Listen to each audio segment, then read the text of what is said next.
ହାଏ ସାଙ୍ଗମାନେ, good evening. ମୋ ପୁଅର ଫରମାଇଶ କି ମାମା ମୋ ପାଇଁ ବି ବାନାନା ସେକ୍। ସେଥିପାଇଁ ଦେଖ ମୁଁ ଆସିଗଲି ରୋଷେଇ ଘରକୁ। ଏବେ କାଟି ଦେଉଛି ଆପେଲ୍, ବାନାନା, କାଜୁ ଆଉ ଆଲମଣ୍ଡ। ତାକୁ ସବୁ ଏବେ କ୍ଷୀର ପକେଇ ଗ୍ରାଇଣ୍ଡିଙ୍ଗ କରିଦେବା।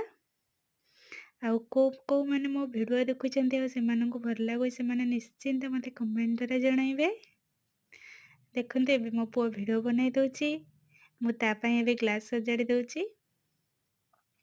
ଆଉ କୋଉମାନେ ଏମିତି କରିକି ପିଅନ୍ତି ସେମାନେ ବି ମୋତେ ନିଶ୍ଚିନ୍ତ ମେସେଜ ଦ୍ୱାରା ଜଣାଇବେ ଆଉ କାହାକୁ ଭଲ ବି ଲାଗେ।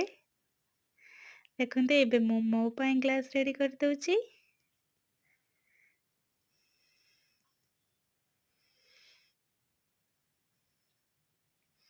ଏବେ ଆମେ ମା ପୁଅ ସାଙ୍ଗ ହେଇ ପିଉଛୁ।